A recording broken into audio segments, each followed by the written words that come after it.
Raja saya kelai hacing sati salai tongai mani mono tuimani amono mothagani bagai amsani lukurok khorang ti salakha omongkha dolai hangkorni haikaba mono arte blog ni bisingo khobjak mono tuimani hacing sano Raja saya kelai ti sai tongmono mothagna bagai khorang ti salakha am haikabang kok amsai rogono nugo ja hacing sati samabai lama rok haimiangai bai kwagi thangmani malkhonglai samabai tamsaka khlai nei di সন্ধ্যা ৬টা অবধি বালু গাড়ি যেতে যেতে আমরা রাস্তা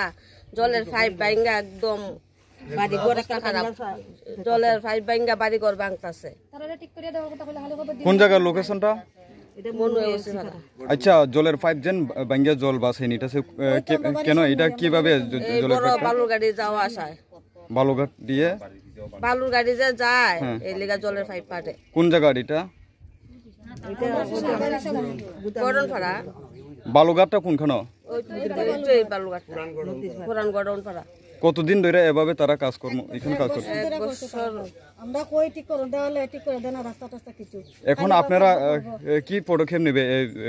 বিষয় নিয়ে আমরা রাস্তাটা ঠিক থাকতো বালু যাতে এইভাবে বড় গাড়ি যেন যায় রাস্তা হলো ছোট বালু গাড়ি যায় বড় বড়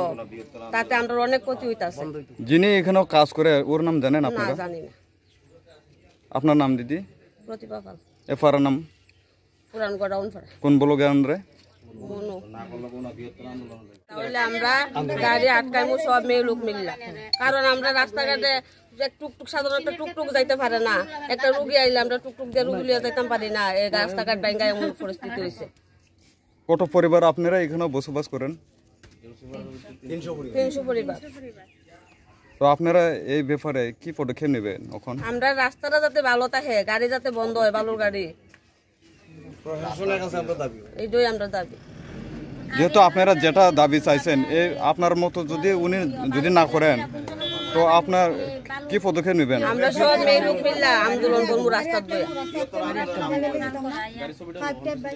আর এইদিকে যে হারে ইলিগ্যাল ভাবে বালু তোলা হচ্ছে দেখুন আপনারা পিছন দিকে ক্যামেরা ঘোরালে দেখতে পারবেন নদীর থেকে মেশিন দিয়ে বালু তোলার ক্ষেত্রে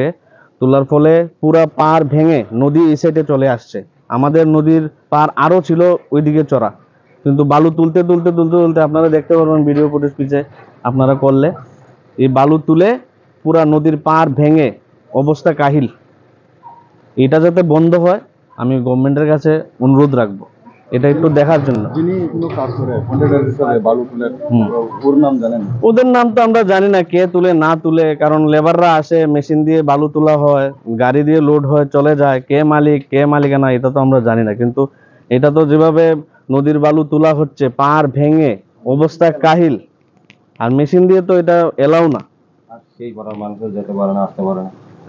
এখন কি চান আপনারা আমরা চাইছি যে এই যেভাবে ইলিগ্যাল ভাবে বালুটা তোলা হচ্ছে নদীর পাড় ভাঙছে মানে সামনের দিনে আমাদের এই সমস্যার সম্মুখীন হতে হবে বন্যা আসলে পুরো পাড় ভেঙে জল টল এই যে পাম্প হাউসটা ভাসিয়ে নেবে যে হারে বালু তুলছে এটা যাতে বন্ধ হয় কতদিন ধরে এভাবে দীর্ঘদিন প্রায় কয় বছরই বছর 1.5 বছর ধরে এরকম এখানে যে কাজ করে তাদের সাথে আপনারা কথাবার্তা করেছেন না আমরা কোনো সময় বলতে যাইনি কারণ করে তারা আছে অনেক কিছু ব্যাপার আছে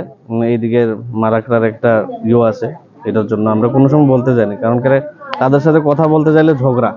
এর জন্য আমরা কোনো সময় বলিনি এখন আপনি আমরা এই ভিডিও ফুটেজের মাধ্যমে কি বার্তা দিবেন বার্তা দেব দুইটাই যে আমরা প্রথম যে দাবি এটা হলো আমাদের এখানে শ্মশানঘাটটা যাতে থাকে আর আইআরপিটা যাতে না যায় এসডিওর সাথে কথা বলছিলাম পরে এসডিও বলছিল যে এইভাবে বাধা দিলে কাজে আইআরপিটা চলে যাবে আমরা বলছি আইআরপি তো আমরা দরকার কিন্তু একটা সাইডে দরকার সাথে শ্মশানও দরকার এই কথাই আর এটাই দাবি থাকবে যাতে আমাদের আইআরপিটাও থাকে শ্মশানঘাটটা হয় আর এইভাবে যে বালু তোলা হচ্ছে নদীর পাড় ভাঙছে এটা যাতে বন্ধ হয় এটাই আমাদের চাওয়া দাদা আমরা এখনো আজকে আয়া দেখতে পাইছি যে মনো নদীর থেকে বালু তোলা হয়েছে এটা কি লিগ্যাল ভাবে করা হয়েছে লাইসেন্স আসেনি যে কাজ করে তার নাম রাজু সাহা কত বছর ধরে এখানে কাজ করে না আমি তো বেশি দিন না আপনি না আপনার কন্ট্রাক্টর হয়ে গেছে পাক্কা কেমন বয়স হইবে বছর ওখানে কিছু নেই না এটা কি পারমিশন লাইসেন্স আসেনি ফরেস্ট ডিপার্টমেন্ট থেকে লাইসেন্স আছে না নদী থেকে বালু তোলা পারমিশন আছে না স্টাফ তো আয়া গেছে কিছুদিন আগে আয়া গেছে দেখতেও গেছে আমরা যে উঠাই আমরা এখানে পাবলিকের অপিনিয়ন আমরা শুনতে পাইছি যে অবৈধভাবে এখানে বালু টানা হয়েছে, রাস্তা খারাপ করতেছে, হ্যাঁ ধীরে ধীরে আস্তে আস্তে সাইটে ভাঙতেছে, এই নিয়ে তারা খুব দুঃখ প্রকাশ করতেছে। কি বলবেন আপনি এই বিষয় নিয়ে? আমি কি বলবো, এখন মালিকাই হোক না, মালিকের লোকের কথা কোন আপনার আমরা কি, আমরা তো লেবার মানুষ, আমরা তো কোনো ইয়ে নাই না, আমি তো কাজ করি, পয়সা পাই, হাজিরা পাই। আগে কোনো সময় এরকম পাড়ার লোককেও এসেছিল না এই সমস্যা নিয়ে না, জানার মতো? আপনার নাম দাদা? শৈলেন দাস। ঠিক আছে, হ্যাঁ।